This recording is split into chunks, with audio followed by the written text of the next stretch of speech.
sang this song to me.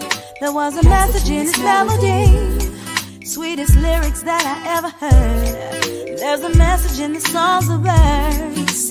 Tomorrow is another day. Living is the only way. Tomorrow's gonna ever come. Listen to the words of the song. Everything gonna be alright. Everything is gonna be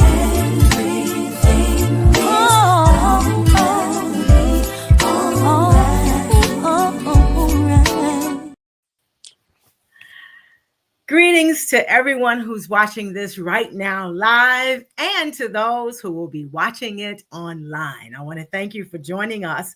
And I've got a great guest for us today.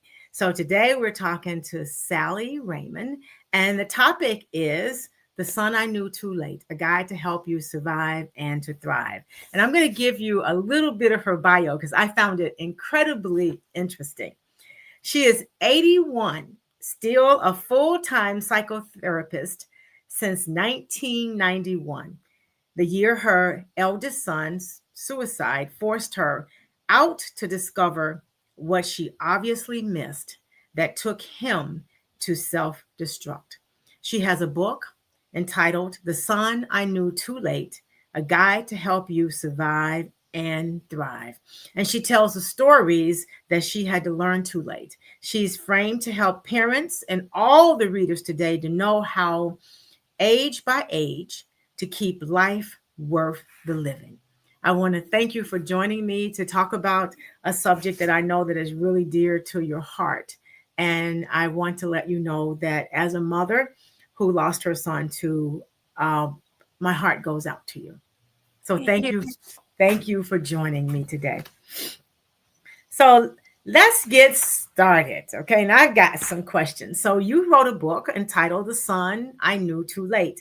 Where can it be purchased by the listeners? Well, it's available on Amazon or anywhere. You just have to plug it in and it will come up. And there are amazing reviews. So look at the reviews. So that book for you is, I know, is deeply personal and educational. So what inside of you made you decide that you wanted to write the book? And what do you hope parents take away from it? That's a great question. I didn't know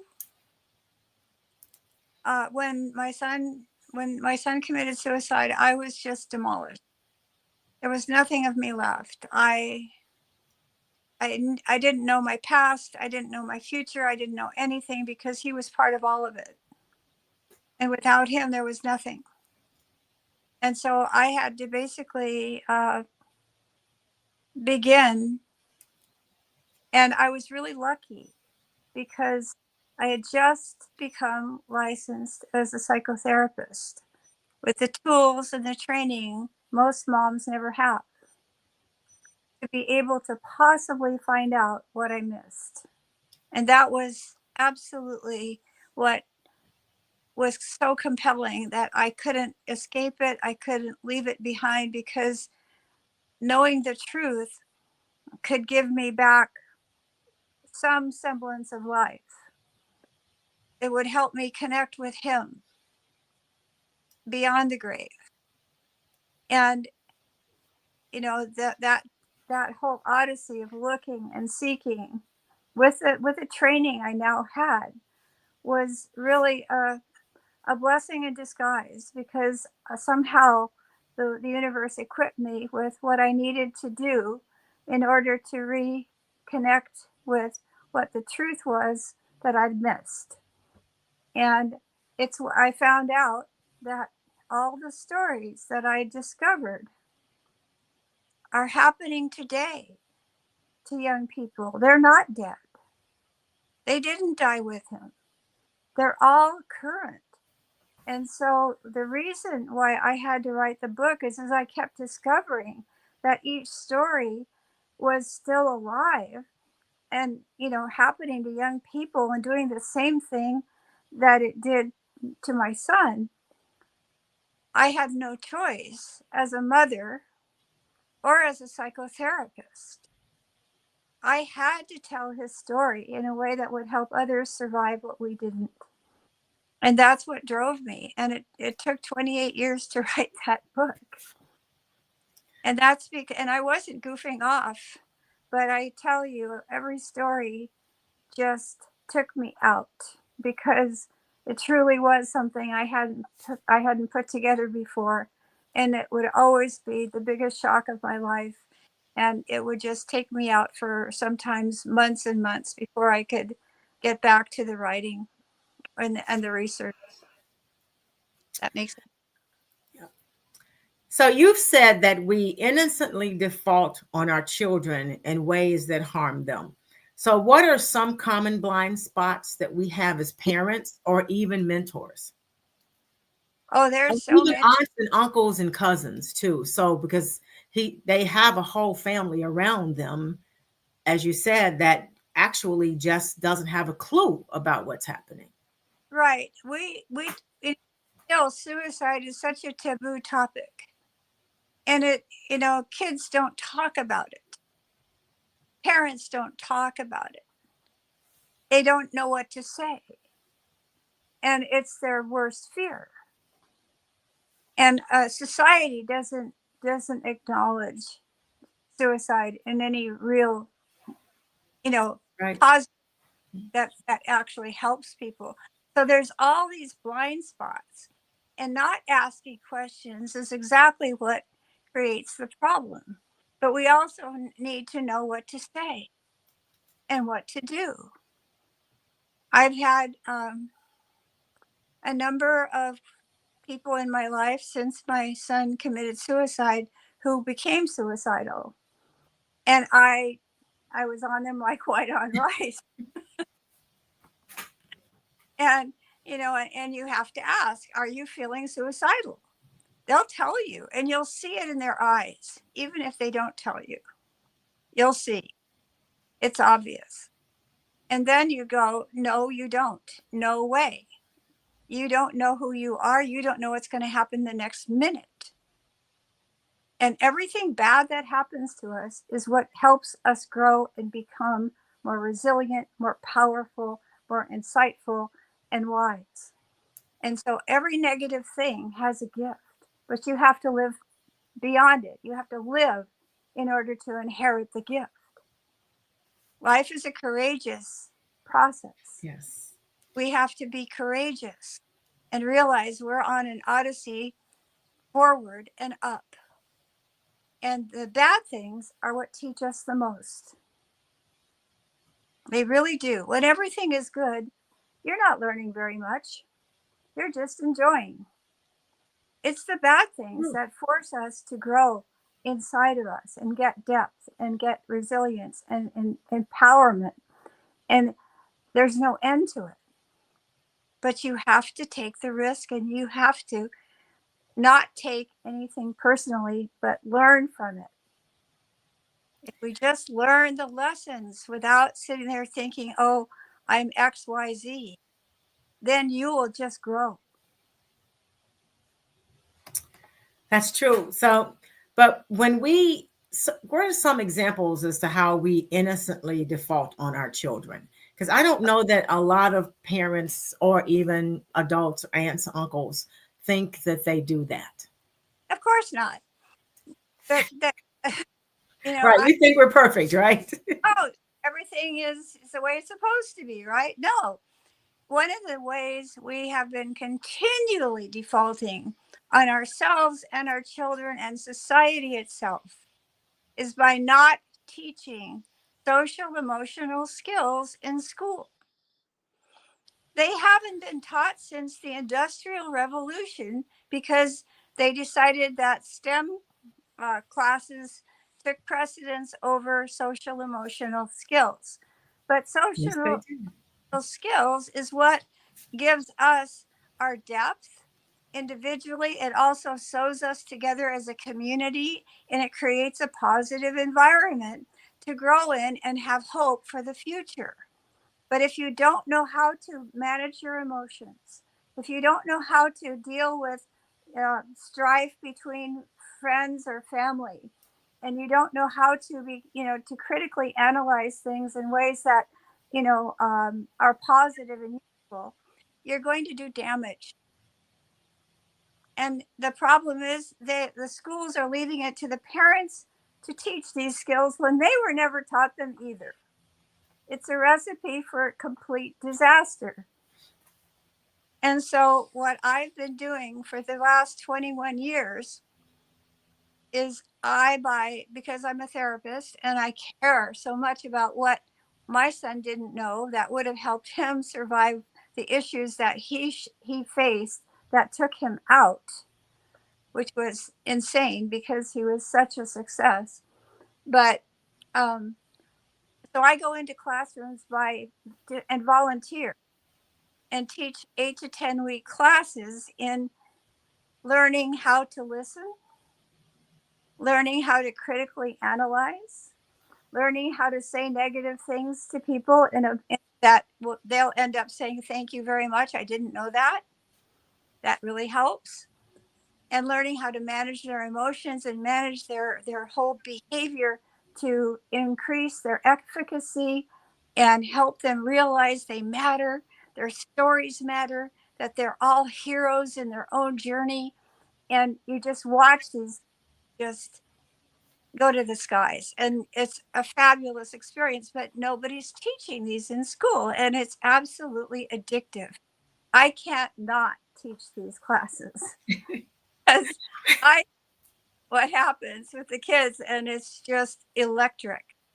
And they've been dying for this information, and they didn't know they had the skills within them if only they knew that and were able to practice. And when they practice, everybody rises and magic. So, what kind of steps do you encourage parents to take with their kids so that they'll know that they're important, because they are incredibly important to us? They really are, but often parents are so overloaded with work and finances and all the negative things that the kids get the message they're a burden. And Hmm. at every step, we need to tell to our children, "You are special. You are awesome. You are amazing. You brighten my life.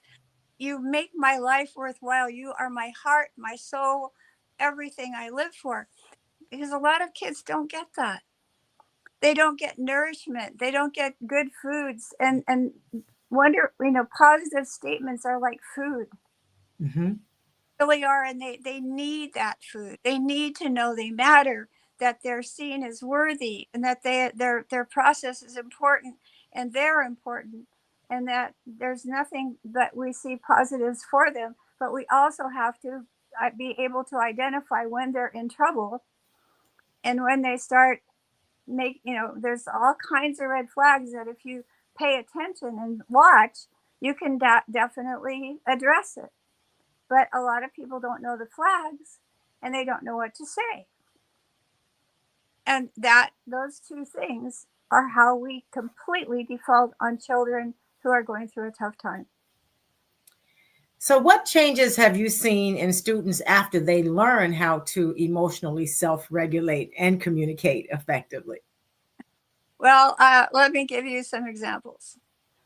There was one young man who was, he was he was from the gangs, the Crips gangs in LA. And he spoke a pidgin. He didn't even speak English. He spoke a kind of a pidgin.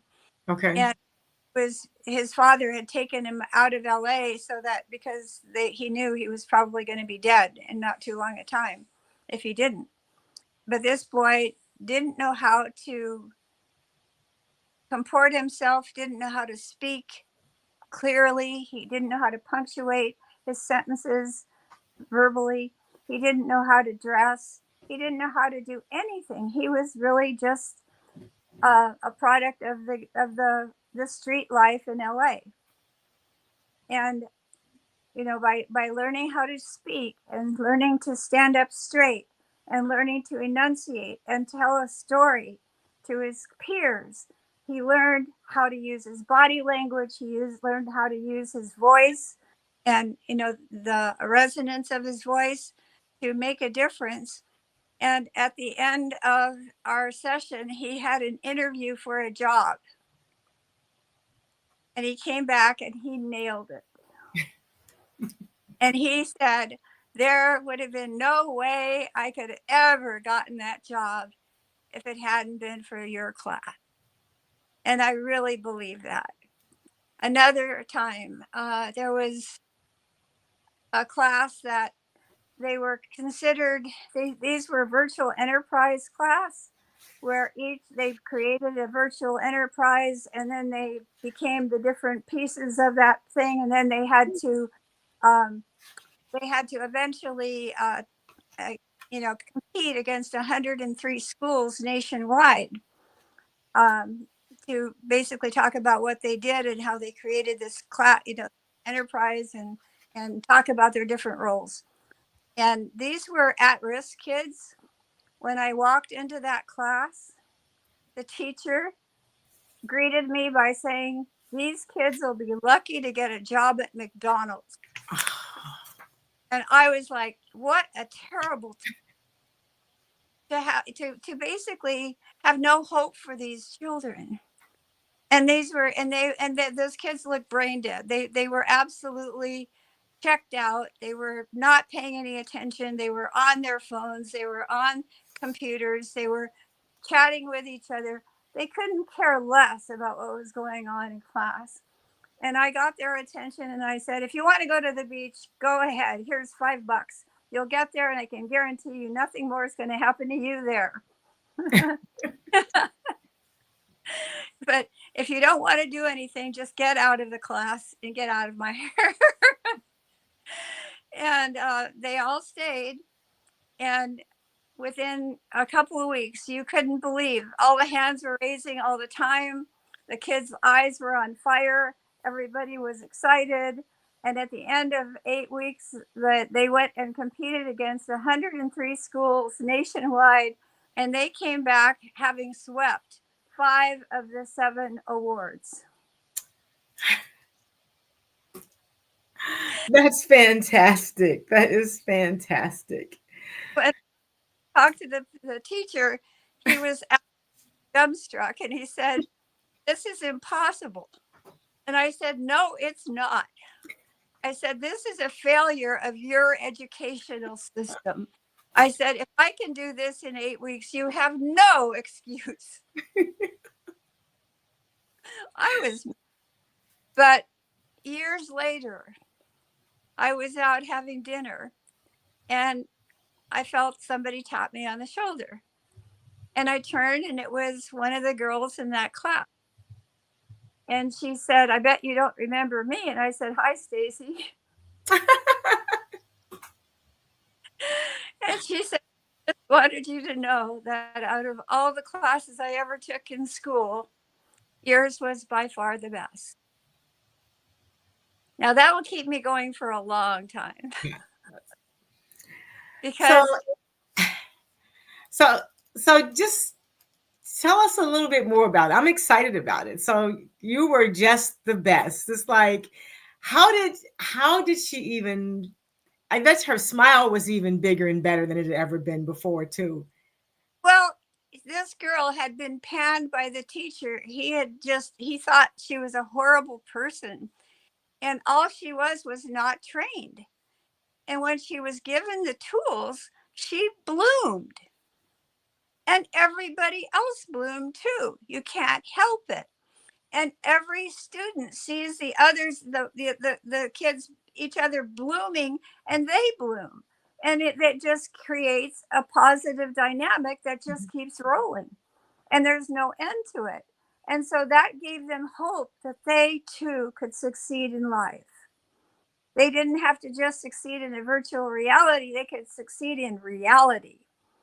And that's what they learned in that class, is how to use their body, their voice, their eye contact, their stories, and be able to be effective. And that made all the difference. It really did. And that it turns every kid into a hero. And then all the kids bond over each other because they didn't know these things about their peers. And so it becomes a whole societal phenomenon, and they all are rising together, and they're all inspiring each other, and it just happens automatically. So, as a therapist and a mother, what advice can you give a parent or someone in a child's life that you suspect is struggling, but they don't know how to reach them? So, what steps they can take? As I know, sometimes parents think they're going to mess it up. Yeah, well, they'll mess it up if they don't say anything. But how you say it is really important. You have to come from a caring place. You come from an evaluative place where you're judging. You have to come from being, authentically curious and concerned. And you have to ask the question. The most important thing is to say, I see you struggling, and I'm really worried that I'm worried if you're feeling like hurting yourself or committing suicide or something, because I can see you're suffering. And I can't bear that. I need to know, because then I can help you, but I need to know what's going on. And they'll tell you. Like I said, if they don't tell you, you'll see it in their eyes and then in their body language Mm-hmm. to address that. But it's really important. You say, no, we're going to take care of this. We're going to get you through this. This is just a temporary thing. It's not permanent. And we will make sure it is. And you got me with you all the way. And they really need to know they're not abandoned, because then they'll abandon themselves. I mean, so much. I wish I did not get the call. But one of my family members did get the call, and they never called me. And if they had, I believe my son would still be here. And the one thing I want to do is say, if you're in trouble, I'm coming. I'm here. I'm on my way. Don't you do a thing until I get there, and then we'll take care of it. We'll do this together. We aren't going to, you don't abandon them. You join them, you stay with them, and you make sure they're going to be okay. And that means volumes to them. It means they matter. So, would you recommend that parents frequently schedule time to talk to their kids about what's going on, or talk to them about anything, I guess? Well, it would be good if they would have dinner with them and talk about their day. And if you're getting any flags, I mean, if you're seeing a child who used to be excited about life, acting like nothing really matters anymore, and they're staying in their bed, or they're doing something, either negative or dangerous, go, hey, what's up with that? You have to call it out. What's going on? How come you used to be blah, blah. Now I see you this. And I'm concerned because this isn't who you used to be, that this isn't how I know you. So something has happened. And, I'm your mom and I love you. And I need to know what it is, because I can help, but not if I don't know what it is. you know and so and sometimes they don't like to talk, but it's really important that you make every effort that you can so that they know that you care.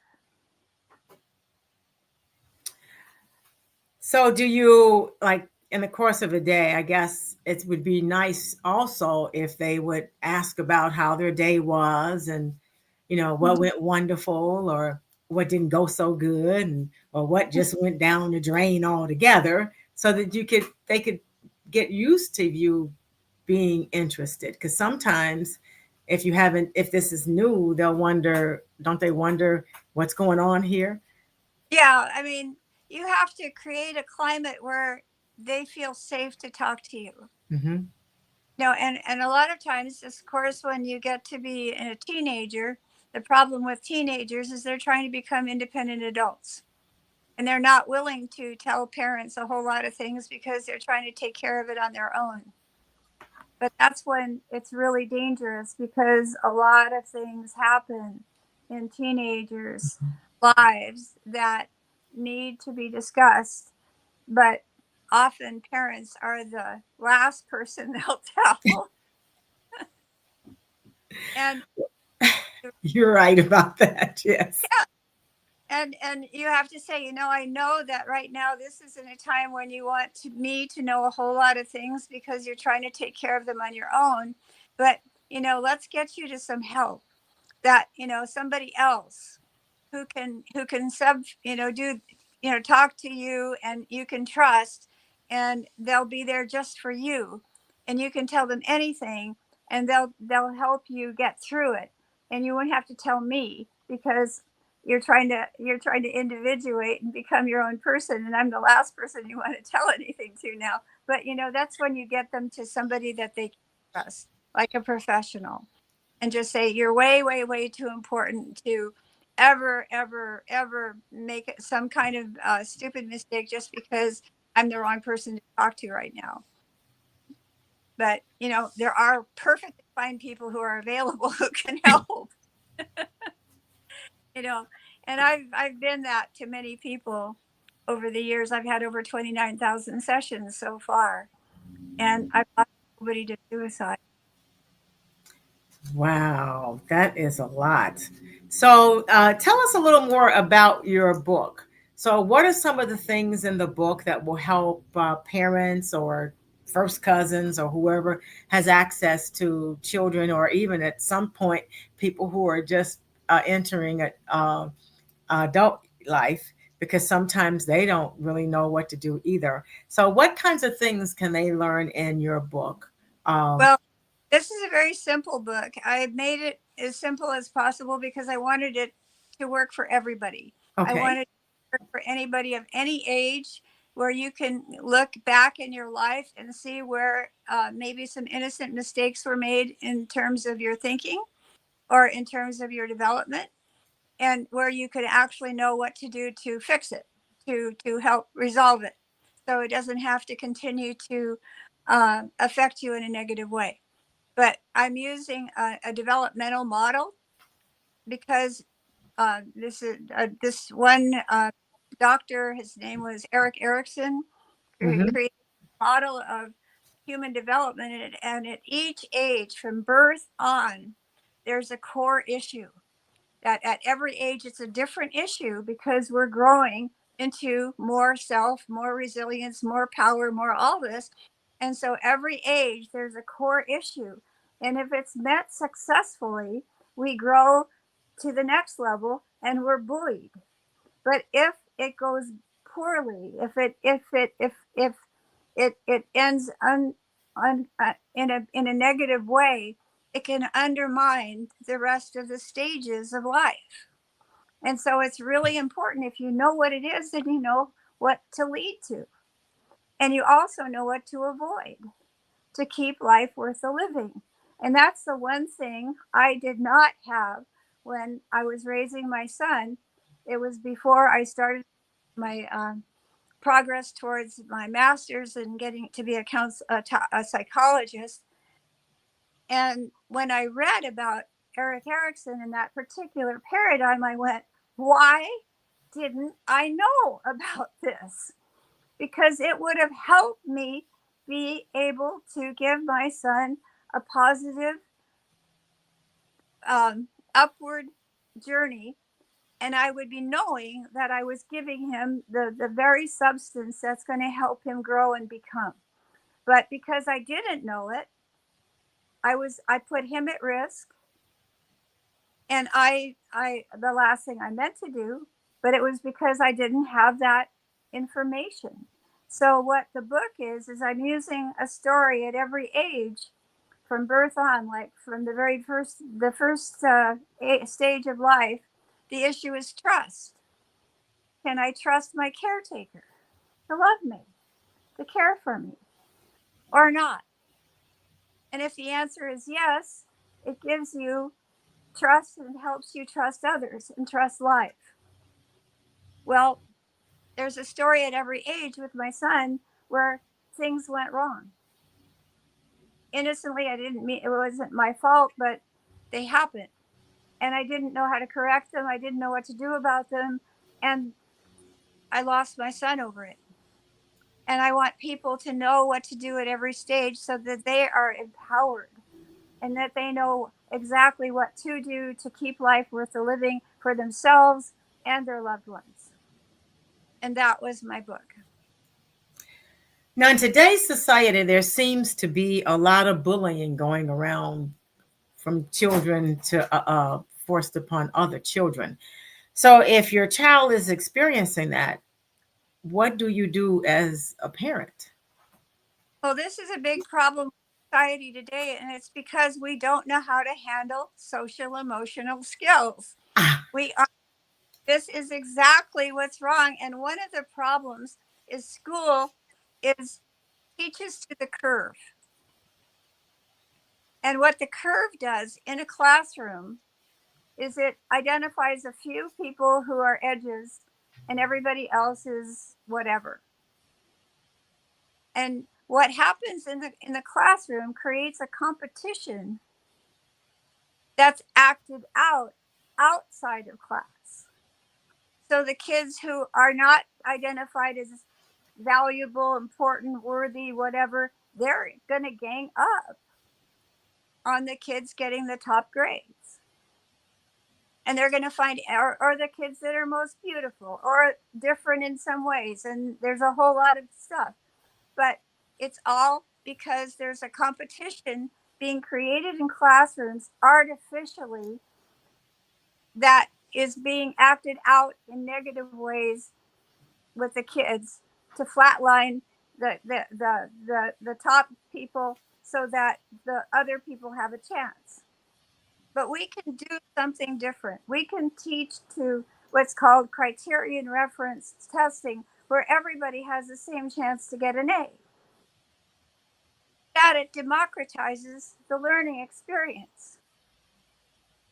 Then you won't see the bullying. It'll be much, much less, but we're creating it by how we teach and how we grade.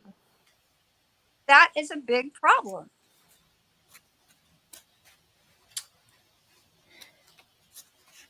that is a big problem. Yes, it is. And and then so at that point, when the teachers have the conferences with the parents, what should the parents what are some steps the parents can take to make sure that their child feels worthy, because all the children are worthy. Everybody just has different kinds of skills, which we need all of those skills, every one of them. Absolutely, we do. I want to have, first of all, I want many more, most classes to be criterion referenced.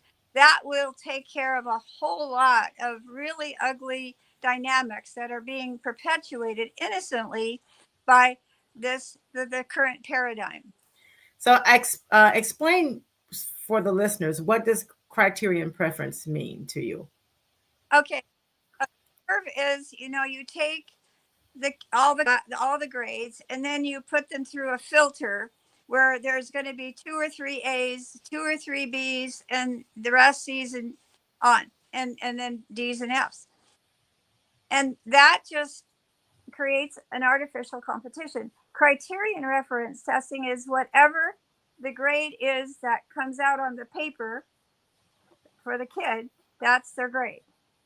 It doesn't go through a filter. It's just whatever that ends up to be. That means that every single kid in the class could get an A, as they should, if they deserve it. But the curve forces it into a different filter that Mm-hmm. that far out, and that's what creates the artificial competition that ends up in bullying and cruelty and all kinds of negative things, because the kids who are called the considered the not identified as special are going to attack. They're going to level the playing field somehow so they have a chance in life, because they know that the kids who get the top grades are going to get the top jobs. They're going to get the right girl, the right guy, all the rest. They're going to have the perks that they never will. And that's just not cool. It's not democratic. It doesn't help anybody. It's creating a really sick and toxic society. And I think we're seeing that right now. And that also demoralizes these young people too, because they see that and then they kind of go, what can I expect? Is it going to be fair or is it not going to be fair? Is there a chance for me? And then also, what we aren't teaching is we're not teaching study skills early on. If we all learn study skills, then that gives us all an equal chance to succeed. But if you don't, if you assume that people are supposed to just naturally know how to study, you create a situation where a lot of kids don't know how to study and they don't know what to do, and that's not fair to them. So there's these two different places where we are really, really missing the boat in terms of schooling. They all need study skills so they can have a chance to become, and they all need a fair chance to get an A and be able to succeed. And if they did, you'd see a very different universe. That is so true. I'm thinking way back is uh, we did have help studying and learning in school when we were in school. We were taught all of those things in school. And then even as we advanced in our grades, we were still taught those things. And then I remember having a teacher who split up the class. You didn't have all A's in one table and all B's. She split them up evenly. And I think that was the best class I have ever had, because everyone was at a different learning level and we were teaching each other. Right. And it turned out at the end of that class, and this was a math class, um, everybody made great grades because we were just helping each other figure it out. We were answering each other's questions. It was just teaching each other. And like I said, that I go back to when people say my favorite class, that was the favorite class. It's like, yeah, we did help each other. So when we went to the playground, there were no enemies. Right.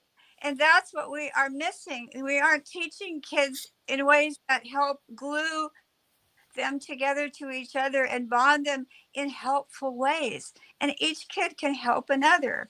My son John was a math whiz. I mean, he was at UCS in the university at 14 in calculus, and he was competing against 250 regular college-aged STEM students, and he got the top grade each of 3 quarters, and he was inventing new proofs.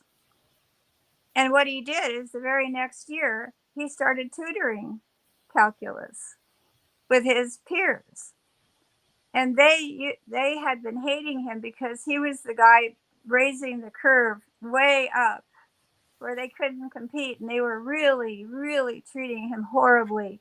But he would go and help those kids learn math, learn calculus. And at the end, they wrote in his yearbook, they said, well, I used to hate you, but hey, thanks for all the help in math. So he was kind of doing what Jesus said, is that when you have an enemy, you turn the cheek and you treat them with kindness. And that's what he was doing, and his little brother, of course, this is a huge story. His little brother, who was a year and a half younger, was the younger brother to a genius, which is not a great place to be. That's right. Because no way you can compete with somebody who's super bright and older than you. And so he just didn't try. And when he went to school, they decided he was special ed. He was not identified as a normal kid. He had He had learning deficits, he had speech impediments, and all I thought was he just has an older brother that he can't compete against, you know. And I didn't see anything wrong with him, but he spent 2 years in special ed. But the teacher noticed a misfit and kept teasing him about how much extra work he was doing, which made my little son do more until he tested out. But when he tested out, he went back into regular class, but he had missed 2 real years of school. And so he stayed marginal. He stayed a D average until he was 14, when he quit school altogether and became the biggest truant San Marcos High School ever had. And every day I would get the call from San Marcos saying, your son didn't show up for school. And I would leave work and go flying past San Marcos looking for my truant son and end up at the beach, because where else is a truant in Santa Barbara going to go? And I'd get into the parking lot of the beach, and I'd go around the edges like a buzzard looking for that son of a gun and never find him, and have to go back to work. And then at 5 o'clock come home, and there he was. And I'd yell, hit Stonewall, the next day I'd do it again. But what I didn't know is that he brought a book to the beach with him called Getting Straight A's. And so he read that book every day at the beach while he looked like the biggest loser the world has ever seen. And when he went back to school, he went from a 1 point to a 4 point, because he'd learned how to learn. He'd learned study skills, and he took it to heart. And he went through high school. He got through high school. He went into City College. He kept his 4.0. He went into aeronautical design engineering, and he ended up with an offer from Lockheed, which he turned down, saying, I don't want to be an engineer. And I said, well, what do you want to do? And he said, I want to model virtual reality with the computer geniuses. And I was just like, if you've done what you just did, you can do anything you want. So he took a minor in computer science, and he ended up, he was the head of all 3 Lord of the Rings virtual. That's my stupid one. But he had really a terrible problem, because his brother was so bright, but at the same time, he just needed to learn how to learn, and then he could do anything. And he told me on the way to John's memorial, when John had committed suicide and we were on his way to the funeral, we were all in shock. And I remember him in the back seat, and he looked very, very, he looked like he hadn't eaten in days. And he said, Mom, as long as John was alive, I knew I was part of a really smart family. And at the beginning, he didn't think he was smart, but John proved to him that he had the same genetics, that he too could rise, that he too could become whatever he wanted to be. And yes. So John, the hardest thing for him, but it was also the inspiration. And I think it's an important story, because what Brett did, what my little one did, all he did was take responsibility for what he didn't have. He didn't have study skills. He needed to learn how to learn. And that's what he did at the beach, while he looked like the biggest loser I've ever seen in my life. And of course, he wasn't going to tell me that. But many years later, he was having breakfast at that beach, at a beautiful restaurant there.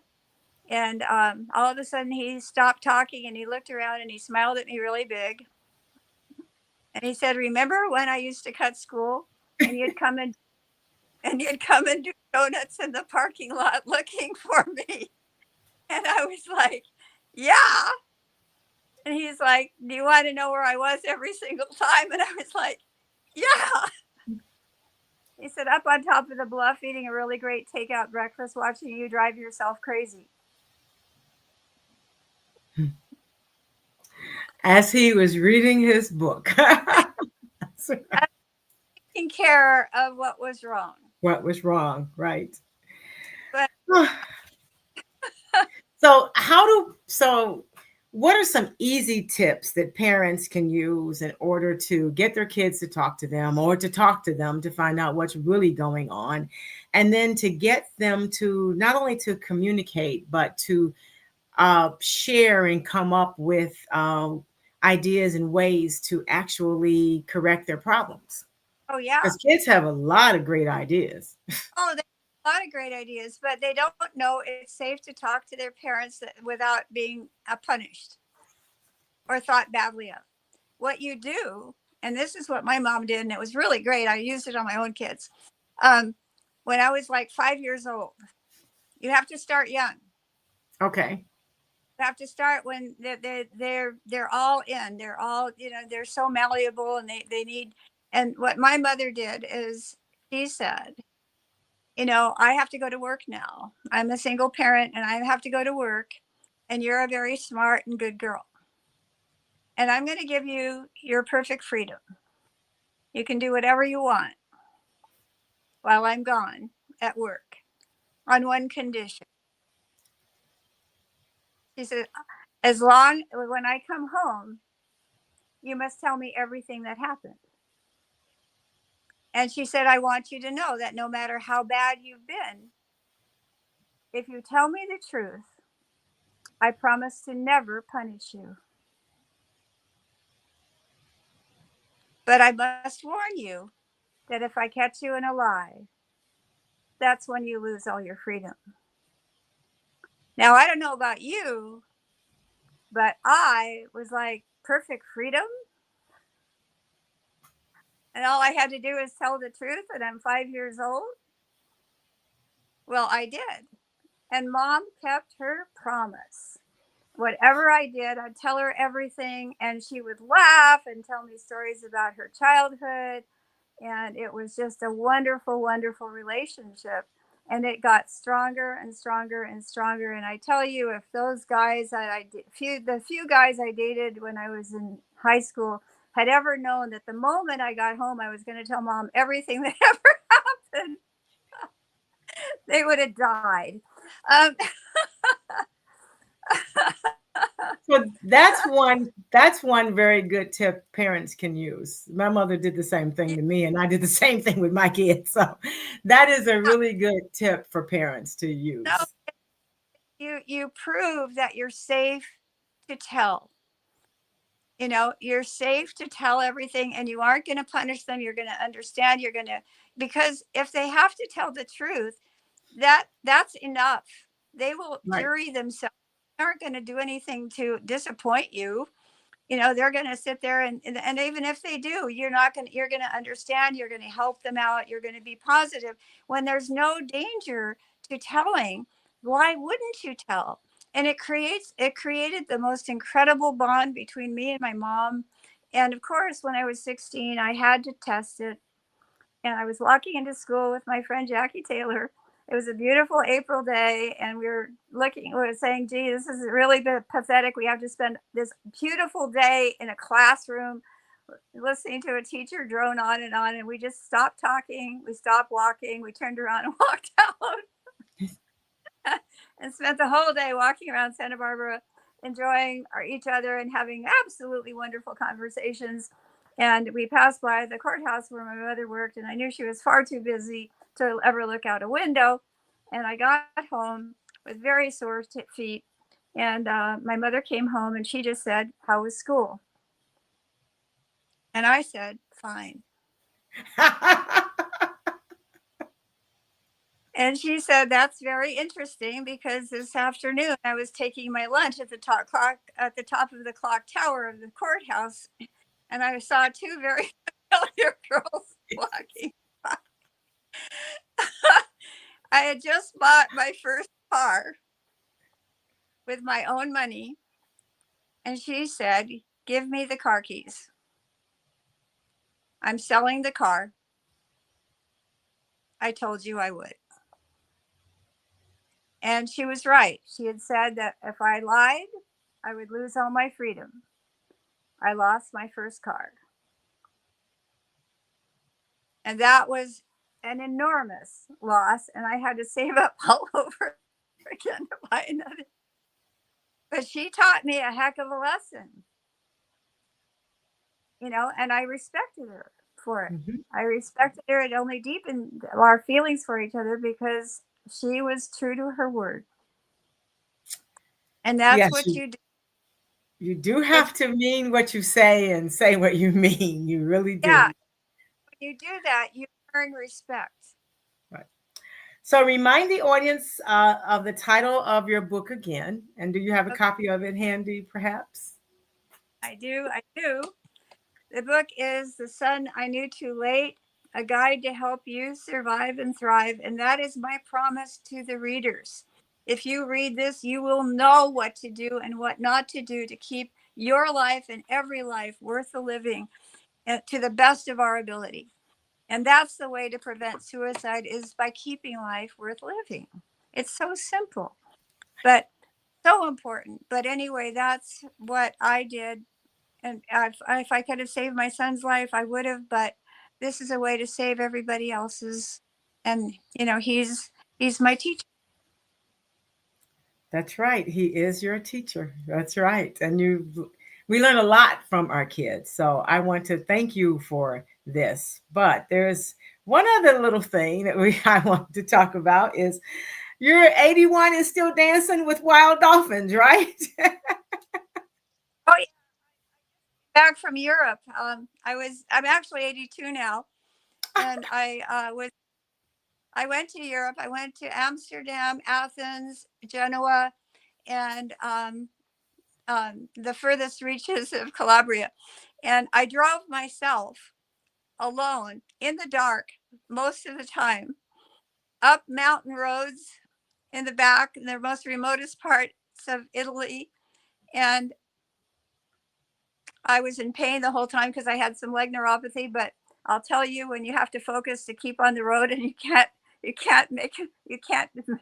defocus for even a second, pain goes out the window. And so I traveled about 600 miles all by myself. And by hook and by crook and by miracles, I got to every place I needed to go. And I feel so good because I didn't crash. I didn't. I made mistakes on driving, but I corrected them eventually and got to where I was going. And I think that a lot of people wouldn't do that. You are truly my inspiration. I tell you that. That sounds like something I would do. It's like that's wonderful. It Perfect. was so cool. It was so cool. And I mean, there was one time I had to drive 250 miles starting at 8 o'clock at night, and I couldn't read Italian, and the signage was crazy. I couldn't believe it. And 4.5 hours later, I pulled into a driveway thinking, I don't know if this is the right place or not, but I'm dead. I'm finished. I haven't got another ounce of energy left. And I went down this little driveway going, oh my God, I'll never get out of here. And I parked behind a black Fiat. That was my surrogate son's car. And it took me 5 minutes of shaking before I could email him saying, I think I'm here. And 5 minutes later, he showed up and the first thing he said is, how the hell did you ever find this place? Oh, that's a fantastic story. I tell you, I love that story. It's a great story. I want to remind the audience again of the book. So hold your book up again so that they can see the book. I would like for you guys to go out and actually purchase this book because I think that you'll find a lot of inspiration and a lot of things to do with your own children in this week so that you don't have a too late situation yourself. So she's the author of The Son I Knew Too Late. So I want you to go over to Amazon and where other books are found and get yourself a copy. So thank you for joining me today. We're coming to the end of our hour and it's like wonderful. So thank you for joining me. Thank you for all of the tips with dealing with children and grandchildren and just all of the things that you can do, and the reminder that as long as we are still here on earth, we owe it to ourselves to still dance with wild dolphins. Yes, So, well, I wild dolphins. They like me a lot, and I think it's a great gift. And there's the Chumash here in Santa Barbara had a name for dolphins that was called alukoi, and it means it's a descriptive name. It means to go round, to protect, and go in peace. And that's what I think we all need to do in this world today, not just in the ocean, not just with humans, but with every single human being on earth. that's right. So thank you for being here. And as I always say when we close, may this day offer you just what you need in each unfolding moment. I want you to trust your greatness and embrace your power. As you all know that I always say, with the right pair of shoes, I can accomplish anything. So I want you to be inspired. Until further notice, just celebrate everything. Do not go gently into that good night. Find a hill worth dying for and take it, and be the person that you've been waiting for. Make today so awesome that yesterday gets jealous, and above all else, I want you to remember to do it your way, because life is much too short to drink cheap champagne. I'm Stephanie Wilson-Coleman, known as the Empowerment Doctor, and this has been a blast. Thank you, Sally Raymond, for joining me. And with that, we are going to say not goodbye. We're going to say just get out there and find something great to do.